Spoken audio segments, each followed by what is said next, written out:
Welcome, incredible agents and investors from across the country. Today is Thursday, November 21st, 2019.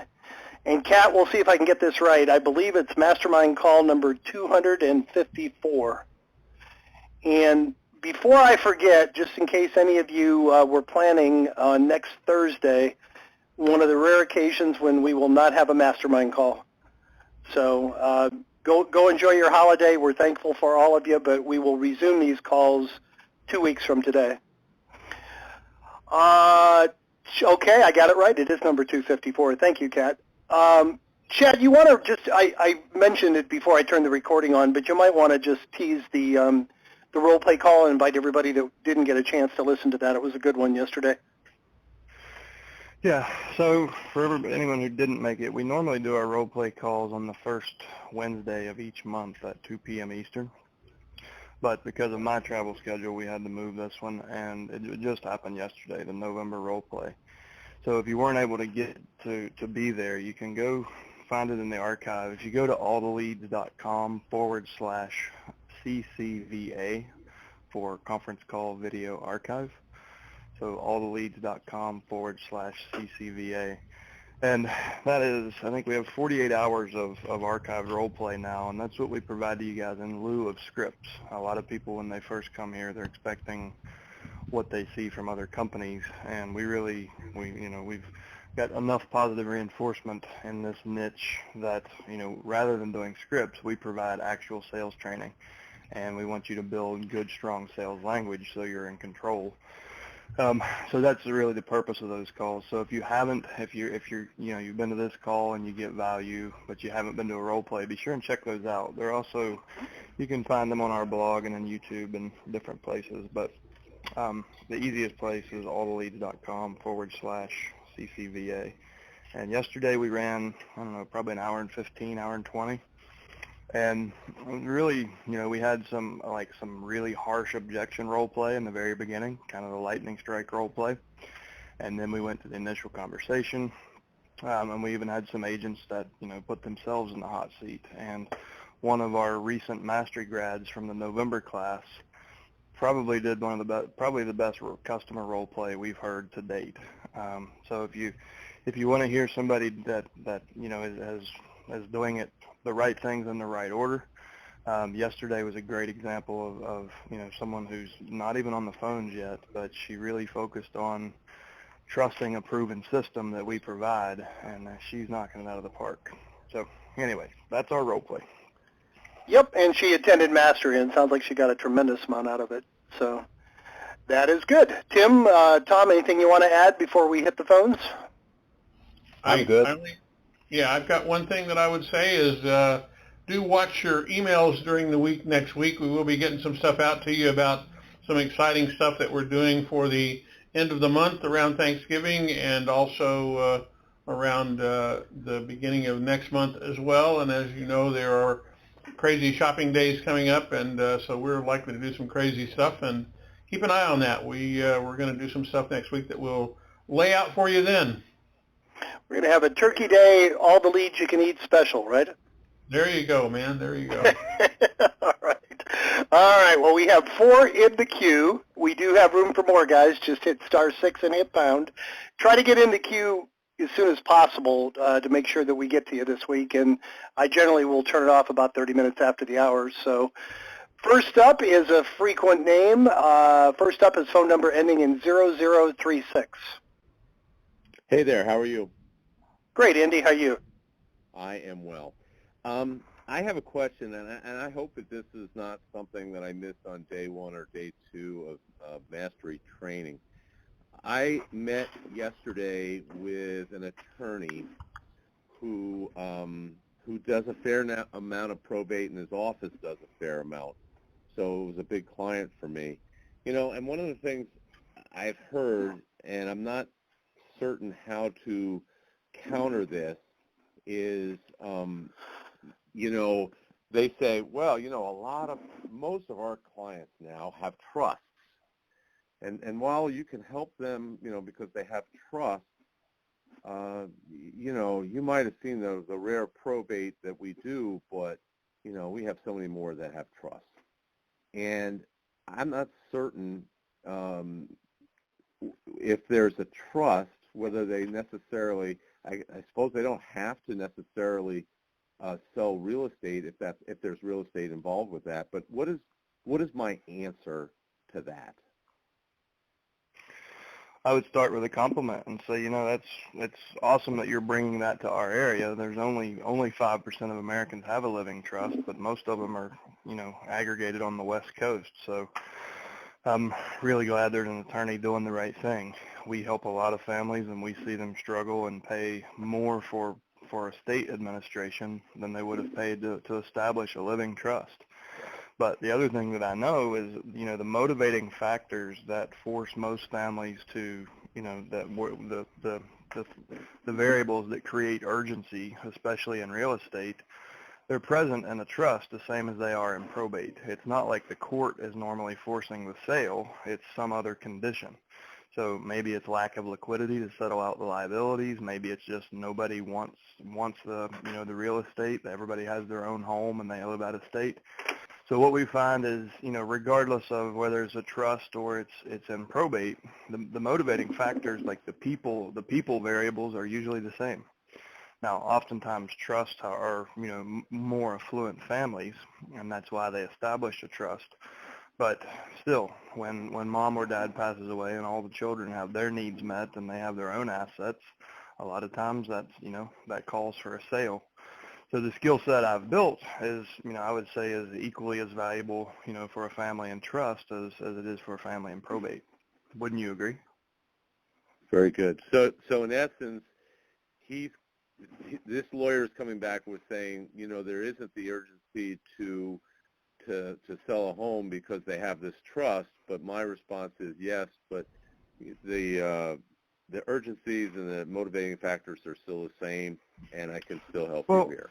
And something else. So my response to that would be, it's not always about urgency. As far as I'm concerned, Mr. Attorney, my job is to minimize the amount of stress the family has to go through and to maximize the equity that's retained within the estate.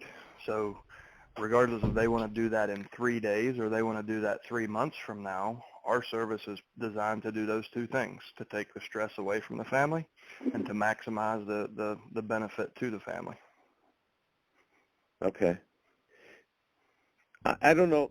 One other question. I don't know if you've necessarily, gone through this. I mean, so if I have a family and they are just, and this could be probate as well, where they decided that they're going to keep the real estate in the family, maybe Uncle Billy's going to move in there, or, somebody's had their eye on this home, or they don't even need to sell the home because, they're fabulously wealthy or anything like that.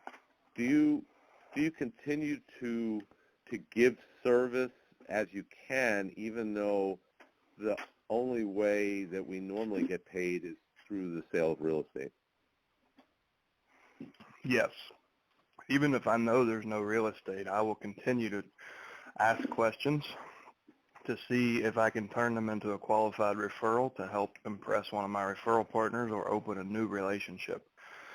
So if you have an affluent family that has let's just say they have, it's probate, regardless, even if they're an affluent family, that they don't feel financial pressure, they don't mind the carrying costs, they're going to keep it in the family, whatever. If they're going through probate, shouldn't you give them the opportunity to sit down with an estate planning attorney that that's on your team, so they can avoid losing 5% of the gross value of their estate when they pass away? Shouldn't you make sure that they have a relationship with a registered investment advisor so they know what to do with their inheritance distribution? They know they have somebody to ask about the tax implications, about where the money can be invested. If they're high income and you get them to an advisor that it can think outside of the box, maybe they invest in gas and oil, maybe you turn them into real estate investors so they can have accelerated depreciation to offset their regular income because they are wealthy and they do need things like that. So if you continue to ask good questions and focus on the people, you'll see how you can help them. And, okay. if you're working with an affluent family that has a lot of cash and or exposure in equities, and we're at the top of a market cycle, if you can show them a way to build a rental portfolio or step into someone else's portfolio as a bulk purchase and take accelerated depreciation on the assets, they might not even be thinking along those lines. So they may just be looking at the cash flow of the real estate. But if you can show them not only does it cash flow, it comes with some pretty hefty tax benefits that will burden your tax, that will limit your tax liability from this giant windfall that, you know, this inheritance you've taken. So just think outside of the box, and if you can have that mindset of I will find a way to help you before we get off the phone, you'll find opportunity. You'll surprise yourself with the amount of business you can get, and just taking that extra time to focus and ask a couple good questions about their situation. Very good. I won't take more time. I will just say that the attorney was pretty impressed, and he didn't think that there was anyone else necessarily in my area doing that sort of work, and especially he related to the fact of, you know, the number of questions they may get or requests that have nothing to do with the law. And so I think he started to see this could be a real asset, but he just said, most of these are trusts and stuff like that. And I said, well, but your name has come up when I do my research at the courthouse, so I know it's not all trusts. Yeah. That's great. Andy, you're very welcome. I was just going to add, Chad kind of implied it, but, you know, just like we try to do the right thing, provide value first, when you're dealing with a wealthy person like that, well, obviously they know other wealthy people, and I bet it's pretty unusual for them to try to have somebody help them without any real, you know, obvious monetary gain. And, you know, I would put them in my SOI and call them every month, just touch base with them and try to get referrals from them, because they can be somebody like that could be a great source of referrals. It's obvious, but I, you know, figured I'd mention it. So good job. Good job reaching out with the attorneys. Keep us posted. Okay, thank you so much. All right, thank you.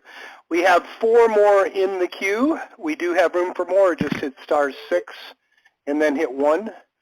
Next up is phone number ending in 2686. Hey guys, it's Kevin. Hey Kevin. Yeah, a couple of days ago we had the infamous lightning strike, and luckily for us it was a voicemail. This lady called back and really gave it to us, and so she said so many blankety blanks and bleepity bleeps and all that stuff. It kind of, you know, would make a sailor blush, I think. But we took it, and it got me to thinking that, you know, the holidays are here, obviously, and so I remember talking about this last year. What is your opinions on and thoughts on, you know, the weeks that is probably okay to call, and then obviously the weeks that would not, you just wouldn't want to go there? Yep. So there was a post on Facebook about in our mastermind group last week, and the first year that I was doing this, I was apprehensive, and I kind of procrastinated until I think it was December 20th, and then I finally decided to pull the trigger. I'm like, the heck with it. These people, you know, they might need help. Out of 100 letters, I ended up listing 2 houses like a few days before Christmas. And I ratified both, like I received offers and ratified contracts on Christmas morning. Two buyer's agents were out showing 2 real estate investors' properties. And they had not accessed the properties before that. Like they literally, between like 8 a.m. and 11 a.m. were out looking at houses, writing offers. And I was just blown away. I had no clue that would, like, in what world does that happen? But it happened in Roanoke. So that kind of opened my eyes. The next year, so I went and looked, and probate filings drop about 19% across the board during the month of December. But all that business comes, all those filings come rushing back in January. The other thing to note is based on just observed behavior, it's usually around a median of 68 days from the date of death until the date of probate filing. So the files that are going to roll through to you on the December list would have been filed most likely in the late part of November, early December maybe, but the death probably occurred in September or October. So you have to think about the mindset. The people who are just lost somebody before the holidays, they'll probably be filing probate in February or March. They're not the ones that are on the current list. Now, there's going to be some exceptions. Some people go the day after, and that just shows their level of motivation to move forward. But so all that said, these are people who initiated the process before the holidays. They, if you haven't noticed, most Americans are more stressed than ever during the holidays. So if you give them an offer to to help them create liquidity and maximize the equity in the estate while reducing stress, there's no better time. Like when would be a better time to do that than in the month of December when they have so many things to manage on their own? So for me, I say pull the trigger. Don't change your marketing. Obviously, I wouldn't be calling on Christmas Eve or Christmas Day or, New Year's Eve or New Year's Day because you're probably not going to reach many people, and they're probably not going to make a decision. But I wouldn't interrupt your marketing just based on my own personal experience. I was shocked. Because I decided to just go ahead and not wait till January. They weren't huge deals, but I probably made $9,000 off of that one mailer, just because I decided to give it a shot on December 20th. Sure, and another obvious point is your competition is down by 95% that week because you're probably going to be the only realtor that contacts them. Everybody else is on vacation, is on a 2-week vacation. Yeah. So what I'm hearing you say is, now phone calls, would you still say, let's say, call up to the week before? Yeah, the only thing I would say, I would change the script slightly. So you want to start out with, ho, ho, ho, this is Kevin and Alice. And that's the disruptive piece to really make sure you've got engagement. Go try that and let us know how it goes. Yeah, I'll put my name check with it. I was only half kidding though. When my partners get tired of me hearing this, but I was kind of a prospecting machine when I was an agent. I used to call FSBOs and expireds relentlessly, and I actually used to love the days before the holidays because everybody would answer their phone, and nobody else was calling. So your competition is way down, and it's real easy. If somebody says, "Hey, you caught me at a bad time. It's a holiday." Okay, not a problem. Can I call you next Tuesday? They'll appreciate you. Being considerate, but I agree. I wouldn't. I go right up to the holiday and start again the following Monday. I think you're probably imagining more of a backlash than you'll actually get. I'd be surprised if anybody really gets upset about it. So we blew Kevin's plan. Alice is there with her arms crossed, shaking her head, saying, "See, I told you so." He was trying to take a vacation.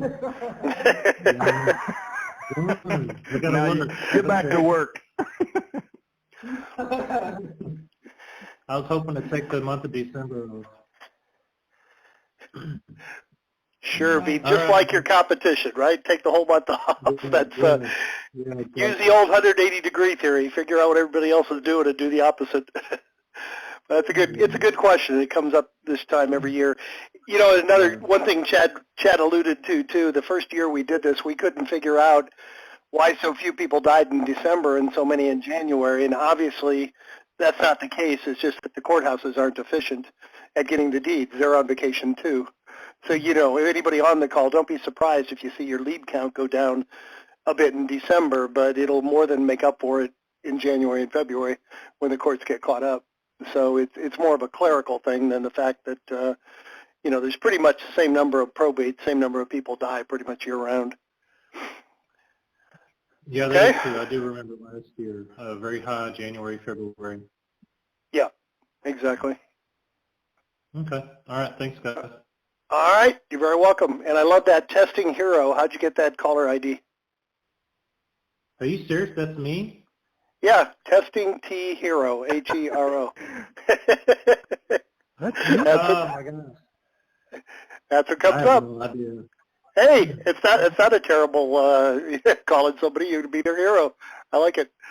All right. Well, thank you. Have a great Thanksgiving. Appreciate you participating. Next up is phone number ending in 6248. You're up next. Good morning. It's Joyce Arnson Morris calling from Orange County, California. Hey, Joyce. Hey, Joyce. Hi there. I have notes from my mastery training last week that I missed the app that you had to estimate repairs, and I was wondering if you can tell me where I can get that, because I went back and did the replay on it, and I couldn't see it. Sure. It's called Estimate On with no, excuse me, no spaces, and you can download it in the Google Play Store or iTunes or Apple. But just Estimate On. And for everybody else, just to bring it into context, so one of the things that makes me so flexible during the appointments is, based on the initial conversation, I get enough information to provide options ranging from short sale to creative financing to cash offer to, conventional brokerage service. Once I get there, I can tighten down my value range, see what the actual repairs that need to be done, make suggestions on how to maximize the value of the asset through repairs. And I built my local construction knowledge by having contractors walk through foreclosure homes. I would give them a scope of work, and they would give me a line item quote, and then I studied that. And then once I felt comfortable estimating my own construction costs, then I went and made offers and risked my own money and started flipping houses. So rather than try to teach you to do that, I met a gentleman last week in San Francisco, or whenever, 2 weeks ago. They have, so all of the insurance, the big insurance companies aggregate their construction costs into a single database, and they share. So they all have data sharing agreements. So literally every minute of every day, as invoices are, like quotes and invoices are being put in an insurance company, that flows up to a master database that they all share. So in real time, you have real construction costs in your zip code. And that's what this app does. The insurance company finally got wise and realized they could monetize, they could extract, they could charge for the value that database has to us as real estate professionals. So I think it's $5 a month for the app, but you basically, you pay $5 a month on a subscription basis. And when you're walking through a home, you simply pull it up and say, okay, bathroom is 10 by 6. I want this grade of rehab, and it will go look through their database and find the actual construction cost in your area in the last 6 months. So I haven't used it myself yet, but I met some of the leaders of that branch of that company, which is a subsidiary of the insurance company. And I was really impressed. Like it's a really cool tool. So rather than spending a whole bunch of time becoming a construction estimate expert, you can rely on an app to basically do that work for you. And it's all based on local factual, data. I sure appreciate that. Thanks a million. Perfect. Anything else? I think that'll do it. All right. Well, we only have 2 in the queue, guys, and we got more than a half hour left. So there's a bunch of people on the call, 80-some people on the call right now, and somebody else must need some help. Hit *6 and hit 1 if you have a win. We're looking for our win of the week. If you have places you're getting stuck, nothing's out of bounds. So don't be shy. There we go. Now we got 3. Hit *6 and hit 1, and the queue is still open. All right. Next up is this is Kyle first. Rebel, you're on deck. Kyle, phone number 5575. You're up next. Hey, what's going on, guys? Hey, Kyle. It is Kyle, correct? Hey, guys, can you hear me? Yes, sir. Go ahead. Hey, I had a couple questions. For one, I was listening to y'all's video about the Medicaid clawbacks last week, and I actually work in home health, and I do home health physical therapy, and my home health company, we do have a part-time social worker, and I did a little bit of research on what Medicaid clawbacks actually were. I go into a lot of assisted living facilities, and well, not a lot, but several here in the county that I work in, and I was just trying to get a little bit more information on how me being already having a rapport with the social worker and the people that work in these assisted living facilities. What should be my spiel as far as approaching that with the Medicaid clawbacks? Well, I think like pan the camera out a little bit. Like when you're approaching them, I would make sure they understand the full scope of your service, not just that one thing, right? Right. So their job is to create liquidity so they can get that and so they can get that person in their facility and get paid. And your job is to maximize the equity and do it with as little stress and in the shortest amount of time possible. So your business model is perfectly complementary to theirs. All of your goals are aligned. Like you're trying to make sure that the family is their needs are met, that they maximize every ounce of equity out of the personal and real property so they can afford the transition. So you want to make sure you explain it at a high level so they understand everything you can do, because a lot of times before there's a death or anything, they can be a great source of referrals for you upstream of probate. When they're meeting with families who are ready to make that transition, and they're being proactive, they can refer those. But as far as you don't really just saying I have some experience with Medicare or Medicaid listings is usually all that you really need to talk about. Okay. The social work, quite honestly, the social worker does all the work. Like we just list it and play by their rules, right? So we don't provide a whole lot of real value. I let the social worker do that work. I do the marketing. And I like one of the things that one example of how I can show you that I've been able to bring additional value is I went ahead and got the last one that I did.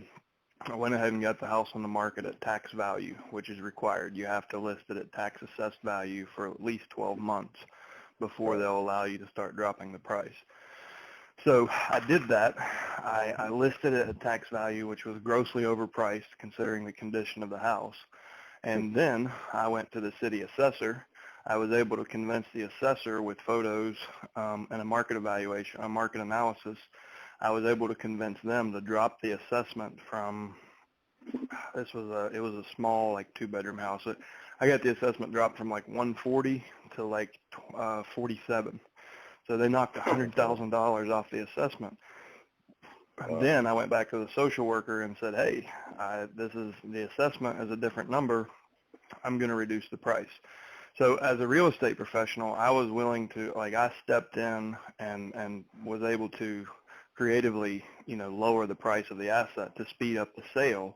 So this gentleman could get he was already in a nursing home, but they were forcing him to sell the asset. So there's things like that, you can show how just you're outside of the box thinking and being creative can help speed up the process and make it smoother. So you can point to examples like that. Gotcha. Cool. Thanks so much, Chad. Also, sure. Another question. My fiance, she's getting her realtor license, and she should have it by next month. Is it essential, or I know it's not essential, but would it be wise for me to also pursue mine, or to just kind of with the marketing and the wholesale, or that aspect of the company, or what do you guys think about the beginning was a little bit muffled. You say it's your girlfriend or your partner or wife? Sorry, yes, sir. Yeah, my fiance. She's going to get her license next month. So I was just wondering, I'm trying to bring her on board and get her to listen to the Mastermind, not the Mastermind, but the 3-part course you guys offer that I already went through. Oh yeah, Mastery. Right, Mastery. Yes, sir. Yeah. Should I just get her to go through those and to kind of learn that aspect of it as far as the listing side, or what do you guys think about that as far as partnering with a spouse? I know I've heard stories of people doing that on here. So, what's your thinking? Oh yeah, we have lots of folks. I'm sure many on this call are in that same situation. So, yes, absolutely. I would say Mastery is a great place for her to start, especially being new in business. It'll really help her beat the learning curve and kind of catch up with where you are. Okay. As far as getting your license, I mean, it's, you already have, I'm assuming she's a business partner as well, right? If she's going to be a life partner. Right. So, I mean, you're going to be running your listings through her for now anyways. The only real benefit to you having your own license in addition to that would be if she is not able to go on appointments with you, then you're more nimble. So you can actually sign either set of paperwork on the spot. Okay. Otherwise, if she's going to be on the appointments with you anyways, you're just going to have double the dues and double the continuing education costs, and it's a maintenance thing. Like now, I encourage every investor to have a license, but if you have a wife with a license, you don't necessarily need one yourself if she's going to be active in the business. Gotcha. Okay, that's what I thought. All right, thank you guys so much. You have a great day. Yeah, my wife and I worked together for 30-some years in real estate. She stopped going on the appointments with me because she said I never let her talk. So that'll surprise no one. But right. yeah, it could if you're both good, one of you might be better face to face, and the other one, back at the office, prospecting, making calls, and doing the administrative part. So, but if if you're both good in person, that can be really powerful too. Well, I know coming out with the listing on the realtor end, and then also the like a cash offer. I know you guys suggest coming out with both of those in the in a folder or whatever. Where do you guys suggest getting as far as on the wholesaling end? Should I get her to go through and get that? Will she be able to, as a realtor, be able to get that that wholesaling document? I know. I mean, I've talked to different lawyers around here that can make one for you. I haven't successfully had one made out and downloaded it and kind of. I know I need to come out there with it pre-filled. Will she be able to do that as a realtor as far as getting the seller agreement? I believe you call it, or do I need to go to a lawyer? Is she a member or principal in your entity? She will be. We haven't gotten an LLC together yet. We probably won't do that so until as long as she's on the operating agreement, then yes, she can do it, and that will make it completely separate from her license. So Gotcha. If she was making an offer in the company name and she wasn't a member of the company, then she would be brokering. It could muddy get her into a gray area. But if she clearly puts a disclaimer on there that, I'm a licensed real estate agent, but also a principal of ABC LLC. I'm entering into this contract with the sole intent to make a profit. No agency relationship exists. That's my disclaimer. Gotcha. And okay. it's been tested by state investigators a couple times. Like Tattletale Realtors turned me in for practicing without a brokerage because they saw me wholesaling. I had signs in the yard, like I was wholesaling houses that I'd bought, and they were trying to say that I was brokering without a license. But I clearly had a purchase agreement recorded against the deed, and I had the disclaimers in that purchase agreement. So it was immediately dismissed. So it has been tested, and I had no problem. So yeah, great. As long as you get it on the operating agreement, you're good. Cool. So whenever I do form an LLC, like Atlanta Probate, experts or whatever we decide to do in January, just make sure that she's on that. She needs to be on that whenever I go to the I guess the state to get that LLC. Mm-hmm. You want to at least make her a member. Gotcha. Okay, great. Thanks, guys. And the other thing I would say, like a lot of folks struggle with company names and branding. Like make sure you start a company and a brand that you can grow into, not grow out of. Yeah, I've heard you say that before. So what do you suggest? Honestly, it's what did Zillow mean before they formed and put that on an operating agreement? Like you create your own brand. You can make up a word or you can use something that's meaningful to you guys. The company name it's not that relevant. It doesn't have to include the word probate.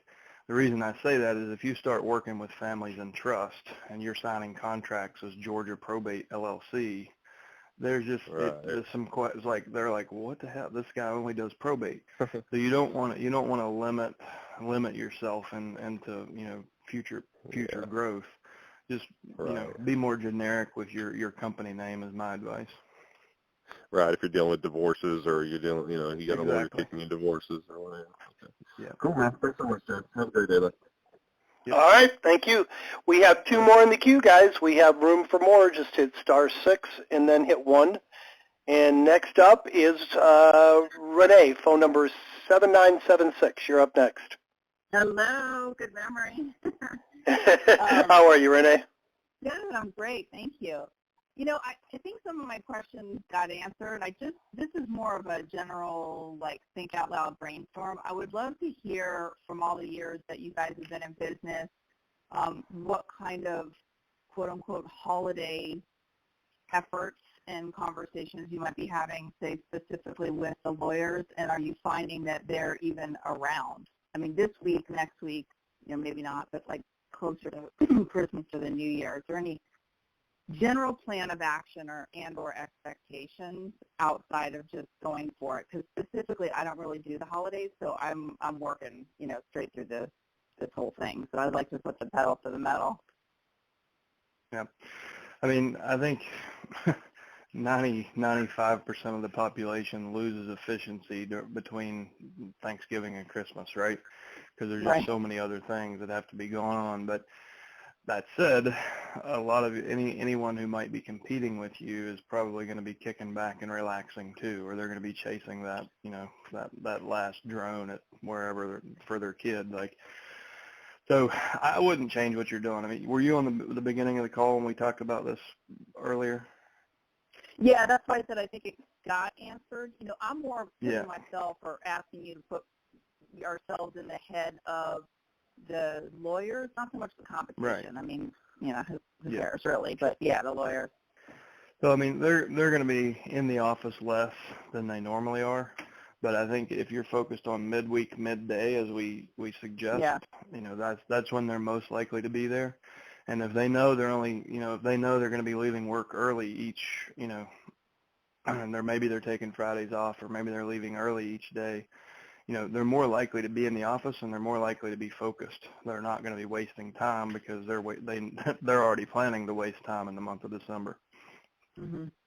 Or spend time, not waste time. I would say invest time more wisely than being at work the entire month. Okay. I mean, the answer may be there is no answer. I just thought, you know, if there was something slightly different for this time of year.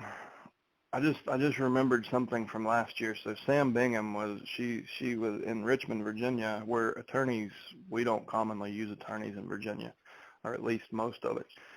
And she went to an Italian bakery down the street from the office, and she bought Italian Christmas cookies. And she went to each and every attorney that had been on her list, like for the last 6 months. She took like a dozen Italian Christmas cookies in a nice package. And she actually turned the holidays into a reason to go visit the attorney. So you might, and she had incredibly good feedback. If you go back to like the December 2018 Mastermind calls, or if you search Sam, like search Sam in the search bar of all the leads, you can probably bring those calls up.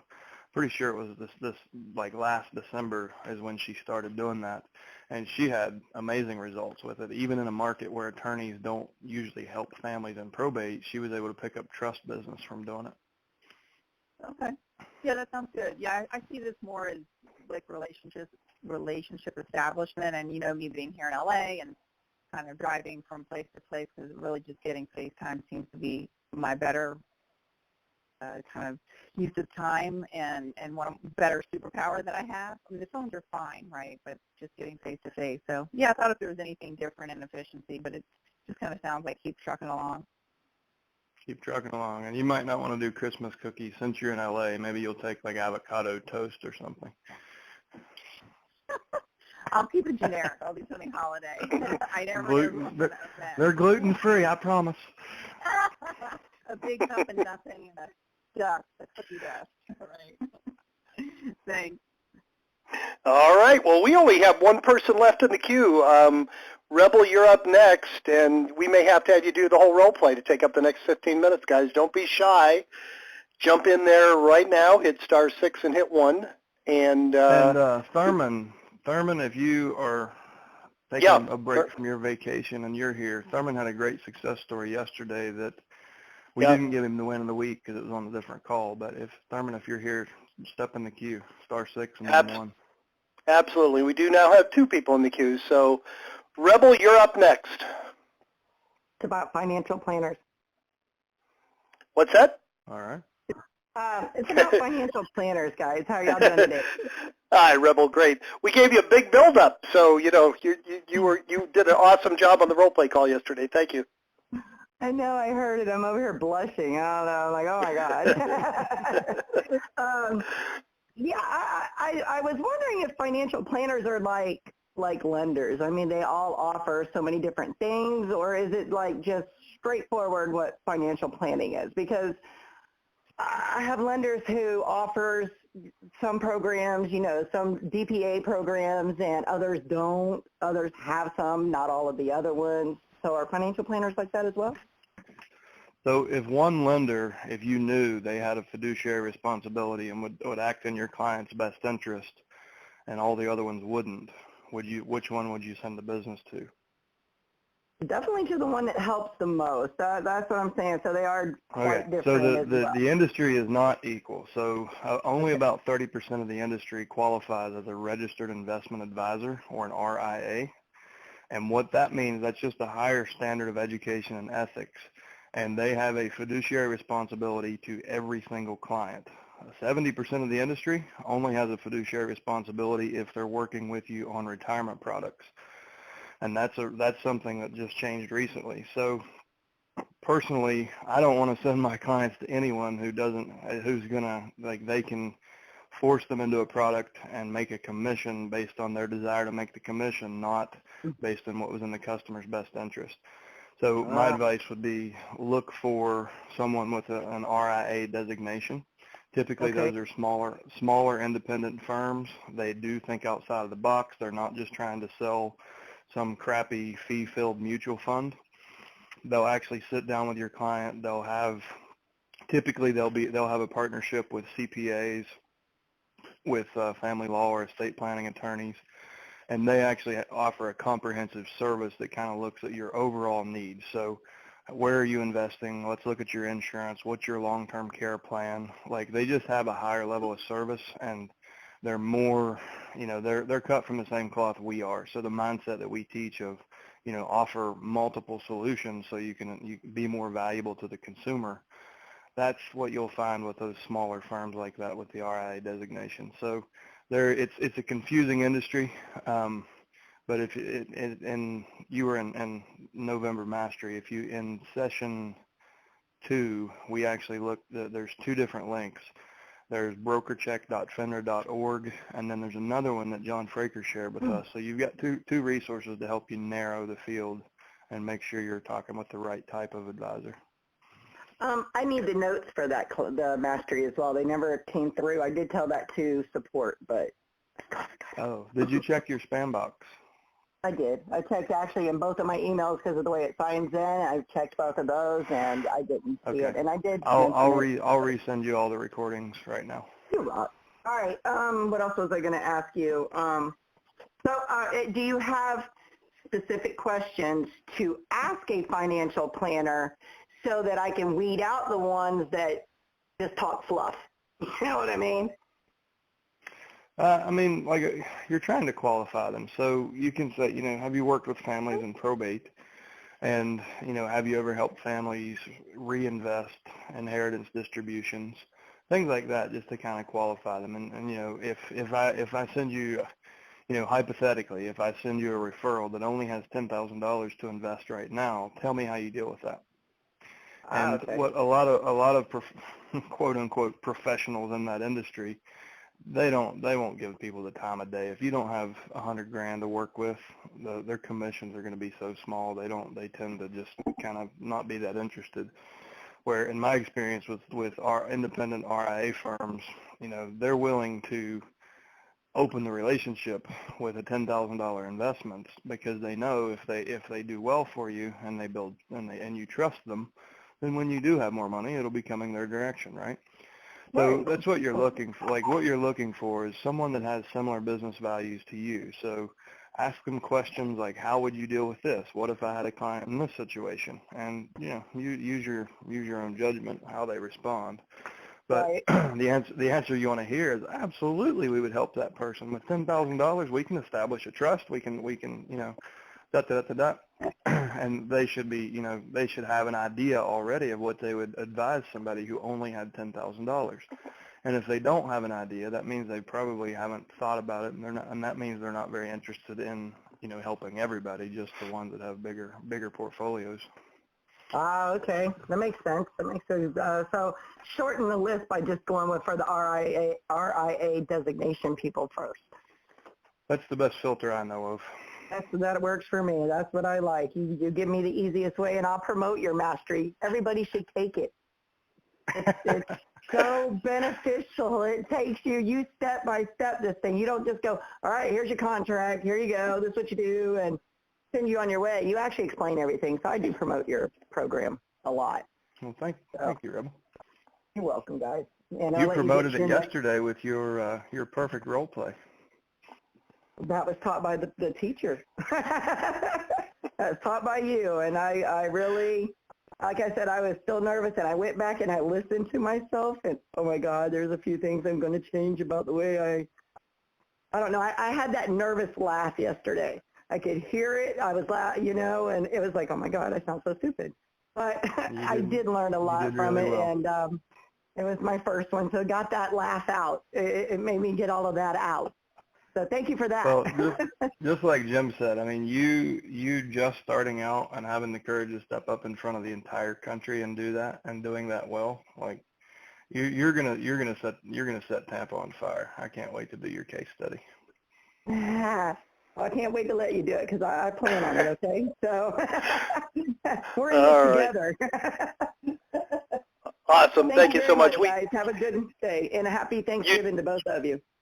Same to you. Thanks. We do have 3 more in the queue, guys, so I'm going to close the queue. That should take us up nicely to the top of the hour. And next up is phone number ending in 4455. You're up next. Hey, hello, everyone. This is Giacomo Siniscali in New York. And yes, sir. A couple quick questions. So and with regards to voluntary administrator, here where I'm at in New York, it's a proceeding with the personal property worth $30,000 or less. Would you bother going after something like that, or not? Would you pass over that? And is that the same term used throughout the U.S. in your opinion? It's so different states have different levels, like the dollar amounts and different terminology. But what you need to consider, even if they have a small estate like that. I'll teach with a story here. So we had a gentleman that was on one of these calls. It's been several months ago, but he was in Florida. Our subscriber decided to just call everybody as we teach. He called. His dad didn't own anything. He owned something worth more than $100,000 because he had to file probate in Florida, but he didn't have any real estate. He lived in a rental trailer in a mobile home park that was all a rental. But he was so impressed with our subscribers' willingness to find any way he could help that he's like, you know what, listen, Dad's estate's really simple, but I've picked out a house that I want to buy, and I need to sell mine first. Would you like to come meet with me? He took a $1.6 million listing, had it under contract that week, and moved the guy up to a $2.4 million, his dream home. So he was able to knock out like $120,000 in commission because he was focused on people, not dollars or real estate. And there's lots of those stories in our archives, like if you go through. I mean, so my suggestion to everybody is regardless of what the value is or if there's real estate or not, these are people who are in a stressful situation. And if you can provide real value to them and build real trust, when they have a real estate need, you're going to be the first and only person they think of. So just ask yourself, is it worth investing in a 5-minute phone call to create a future transaction of an undetermined value? Like, is it worth it? If putting that goodwill out there, it's a pretty simple rule in the universe. You put goodwill out, it comes back to you in multiples. So that's my approach, and I've been able to see, at hundreds of thousands, if not millions of dollars made by people acting in that way. So I'm pretty firm in my stance. Like, you should reach out to everybody and offer to help any way you can. Great answer. I appreciate that. The other question I had is, when is the next mastery training? I looked on your website and didn't see it. Obviously, the holidays are coming up, so I didn't know if you were. I am looking at. I'm trying to get a ticket booked. Probably the week of probably the 16th, 17th, 18th is I'm 90% sure on those dates. I have not scheduled it just yet, but hopefully later today I'll be able to. Okay, and if someone enrolls before you have that date, can they access, is there like training material or the previous courses they can access? So because it's sometimes as much as a month between classes, what we do is if you go ahead and register now, someone actually just did while we were on this call. Mm-hmm. If you register now, we'll send you the recordings from the November class that we just finished last week. And okay. I'll say that's the best class I've done in 6 years of doing this. John Fraker is a probate attorney in Northern California. He was in the group as an alumni, and he and I basically co-taught. Like, he stepped up and taught from the attorney perspective and really helped out. So if you sign up now, I'll send you those November recordings, and then I'll register you for the live class as soon as I schedule it. All right, I'm glad I asked. So where do I sign up for that then? If you just go to probatemastery.com, we'll take you to the education and training page and just click the blue button. All right, and then last question. I don't want to dominate here. What do you guys consider a win when you're on these calls? Because I heard someone say something about announcing a win. Blue ink, buddy. Blue ink. A listing, so not or a contract. Sure. All right, I have one. All right, I'll give you a quick timeline. September 12th, I visited the surrogates court, found 24 leads. September 13th, I mailed them out 24 postcards. October 5th, administrator contacted me. October 13th, I visited with the administrator, looked at 2 properties, signed the listing agreement October 18th. November 15th, had both properties under contract. Or no, not November 15th, yeah. Buyer signed the contract. November 18th, administrator signed the purchase contract. We have a closing scheduled for December 17th. So if it closes on or about that date, there's time. Time is of the essence, so it'll probably close before then. Total time would be 97 days. So 97 total days. Commission. You have a 9% conversion rate, and you'll make what? $32,000. Nice. And how much did you spend? Cost me $2.50 to park. Postcard was 35 cents. I don't know what it cost me to print the actual printed postcard because we order 1,000 at a time. So that and my time. So you spent less than $100 to make 35 grand, and you get a 9% conversion. Was that your first? Oh, sorry. No, I've been doing this 30 years. Yeah. That's great, I want to take your class. You guys have a really a great system, and I've been obviously following the calls and a lot of great information, and glad to be a part of it. Well, thank you. That is the win of the week so far. Great job. All right, let's just hope it closes. Anything could happen, but it's there you go. Field, no contingencies, and the money's in the bank. So great job with you. Oh, thank you. Appreciate it. 2 more in the queue. We may go a few minutes over, but should take us up nicely to the top of the hour. Next up is phone number ending in 5854. You're up next. Hi guys, Brian Silvestri in New York, New York. How you doing? Great. Hey, this actually works in Manhattan? What's that? Yeah, well, it's a work in progress, but it's working. We've had some great success stories. They're the most competitive market in the country, so welcome. Yeah, thank you. So I also took Probate Mastery, last week, and it was really amazing. What I really liked and what I got a lot out of it was just the whole idea, because we're always taught as salespeople, like when the client says this, you say that. When the client asks about this, you ask about that. But what I liked is that you, Chad, is that you give more of an idea behind like what you're supposed to be, what you're doing, rather than say this and when they say that. So I just want to start off say thank you for that. And so in taking like extrapolating that to the contact the PRs, and then also just my whole business as a whole, just really trying to give and to be of value first, I'm just wondering, like when I'm talking to people, estate or otherwise, how do you balance that? Is it just, totally just keep giving and giving out, or, I'm talking to people and I'm also, like for example, I contact someone and they said, the lawyer called me back and they said there's no real estate in the estate, and I said to them, well, that's fine. A lot of people get, stuck with the real estate part, so that'll make it go more smoothly. And, if they still need any assistance with clearing out the property and repairs and stuff, oh, sorry, buddy. I'm happy to provide those names for you. So, and I just kind of left it at that. Yeah, so, I mean, that's the right thing. So the most common need, if they didn't own, if they lived in a rental apartment in Manhattan, the logistics of moving there are, it's a bigger challenge than most places, right? So having a mover that is experienced working in that environment, if the attorney doesn't have that, then you definitely did the right thing by suggesting that.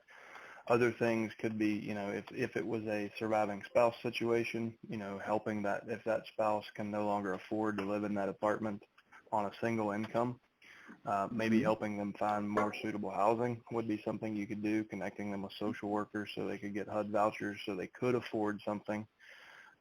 Anything you can do to help. If there are survivors, where are they moving to, and how can I be of help? Can you introduce them to a property manager? Can you get them to a social worker?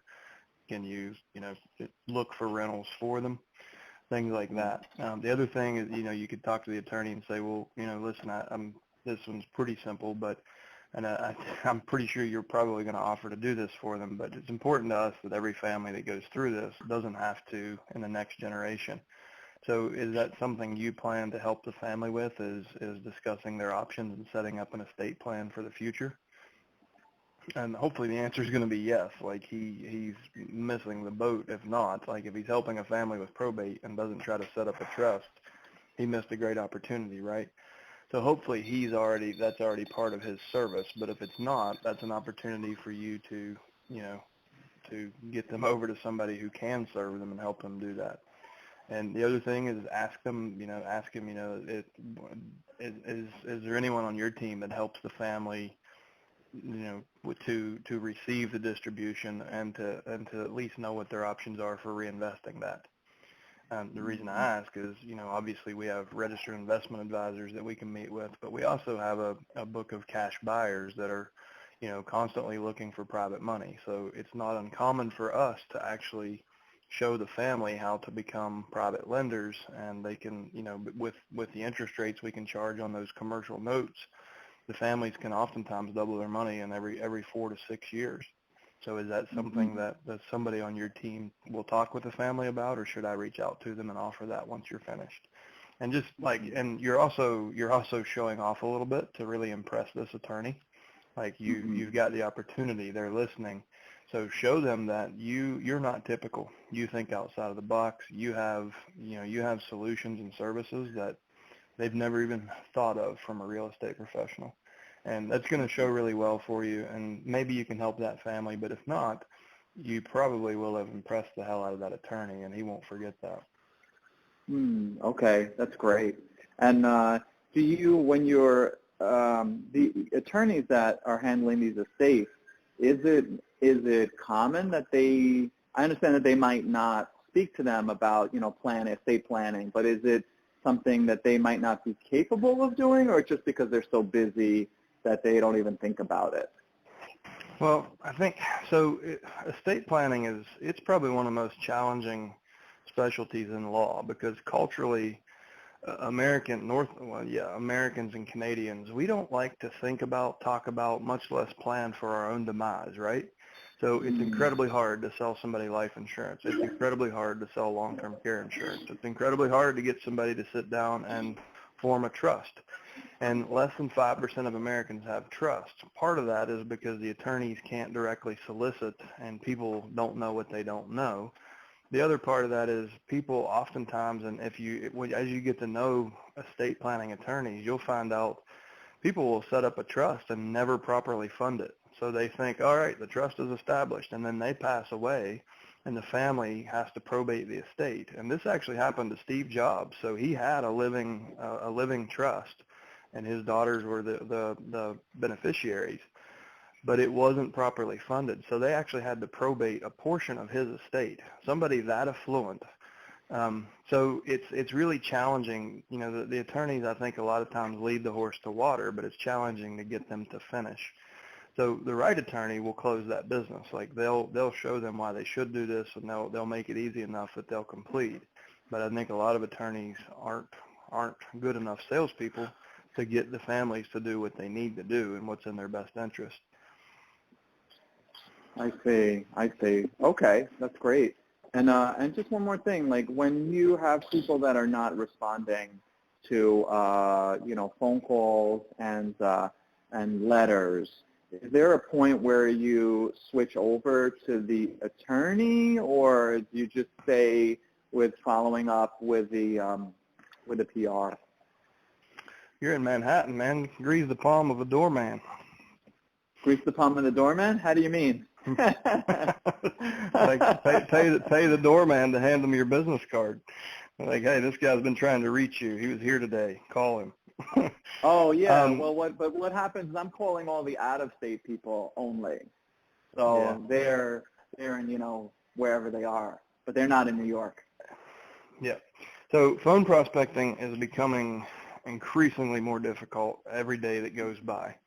And the people who are really, really doing well are calling 6, 7, 8, 9, 10 times before they make contact. David Pinnell, I'm not sure if he's on the call today, but he keeps track of every metric in his business better than he's definitely in the top 1% as far as being a strategic real estate professional. Like he knows his numbers. And he keeps track of how many touches it takes to get each deal. And what he's finding is or attempts. And he's usually between like 8 and 12 attempts before and once he gets the conversation, he'll usually close then. Like he doesn't have any trouble closing. He follows the system, and he's kind of taken our system and put his spin on it and improved it and scaled up. So it's getting the contact is what's difficult still, even for him, somebody operating at that level. I would say just keep hammering the phones until you do get a contact. But also what you said, yes, you should also be reaching out to the attorneys. So don't just call 3 times and quit. That's your edge. Like in your market especially, what we've seen is people who rely just on direct mail tend to not do that well. But the ones who mail the letters and then just jump on the phones early and often, you do incredibly well in that market. Okay. And would you, if you keep calling and calling, are you leaving a voicemail every time, or some no? People call, don't do that. There's a tips from the trainer video on this. If you go to alltheleads.com and in the top right, there's a search bar. If you put in voicemail, and it'll bring up a blog post from just a few weeks ago. There's kind of a long version of this. Like it'll show you. I talk about voicemail for 10 minutes, but basically just use your judgment. Like if you're calling every single day, it makes no sense to leave a voicemail every day if you know that you're going to be that aggressive.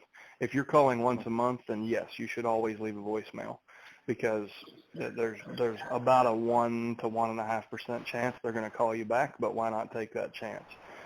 Where if you know you're going to be calling tomorrow and the next day and the next day, you're just going to annoy them. So I wouldn't leave messages. So you've got to kind of use your judgment. If you're calling every couple weeks, then you could leave a voicemail every 2 weeks. I wouldn't do it every week. I certainly wouldn't do it every day. Okay, great. Thank you so much. Appreciate it. All right. Well, we are going to run probably about 10 minutes, another 4 or 5 minutes over. Last up this week is phone number ending in 6221. You're up last. Yes, hi there. Thanks. Great call. Just a general question along those lines about the making money. I'm new to this. How do we make our money from getting the listing and selling the real estate? I mean, will we provide a financial advisor or an accountant or a lawyer? I mean, that's just providing a service. We're really looking. Our money is earned by building the relationship and getting the listing. Is that right? I just want to understand. Yeah. So what we teach is offer a very broad scope of service, so people have 25 reasons to be attracted to your business, and they don't feel like you're just selfishly trying to come in and get paid on the real estate. So it's really about differentiating yourself, and what we teach is for you to build it in such a way that you leverage good partners, so they do the work, but you kind of get the social credit. So you provide a vertically integrated solution that appears like it's all under one roof. Like people used to ask me, they're like, where's your office? It must be massive with all these people working for you. And that meant my marketing was working, right? It was effective. They literally had this image of me having all these services in one office. And once you build rapport with them, eventually they get the point. Like you're going to connect the contractor and the photographer and the clean out crew and the estate sale company, and they'll contract directly with the seller. And so you're only directly monetizing through commissions or through acquisitions or wholesales. And that's one thing, it sounds like you're in brokerage. We cross-train everybody. If you're in brokerage and you're not buying houses, you need to have a good list of cash buyers so you can get paid, that you can JV on deals. They can pay you finder's fees or buyer's premiums, or you can double get double commissions, however that is. But you can monetize brokerage as well as, acquisition. So it's, if you've listened to very many of these calls, kind of what we teach is we teach you to get every bit of, by providing extreme levels of value, we teach you to attract business, and in return, we show you how to squeeze every ounce of opportunity out of that. And, even like I was just talking about with private money, like you're not going to get paid if you turn your last seller into a private money lender. However, you can use the money from the asset you just sold to capitalize the investor who's looking to buy a new house that's going to flip it, that will be a future listing for you. You give the money back to the seller and then loan it out to another investor. So you can create a cycle of transactions by providing that goodwill to them and earning them a high interest rate on their money. You can capitalize your buyers, create a buy-side transaction, and then create a future listing. So it's things like that, like we're directly monetizing through real estate commissions, but by providing a high level of service and creative thinking and options, right, we have a lot more opportunities than a traditional brokerage would. So the family provides private money, creates a note, and lends it to a builder and then they earn interest in once the house. Yeah, and that's just one example. He's just saying there's so many different ways you can help the people if you come from that mindset, but that's just one example. Right. Okay? Right. Okay. All right. Got a lot of background noise there. I think we lost him, Chad, but you still there, sir? I think we lost him. All right, guys. Well, we ran a good Chad, you can hear me, correct? Yeah, I can hear you. Okay, I'm getting some background noise still, even though I got muted out, but no problem. Guys, I can't thank you enough for being here today. I always end these calls the same way, and I'll just add a little bit extra today. I want to thank each and every one of you for being here. I want to particularly thank those who actively participated. We're going to talk same time in 2 weeks. I want to challenge each of you, take one idea, one thought, one thing that inspired you on this call, go out and put it into practice and come back and share your results with the group. And I just want to add, on behalf of my 3 partners, myself, our sales team, and our 30-plus support people back at the home office in Cocoa, we are thankful for each and every one of you. We know we wouldn't be here without you, so have a great Thanksgiving with your family, and we will talk to you in 2 weeks, guys. Have a great holiday. Take care. We'll talk to you soon. Take care. Bye-bye.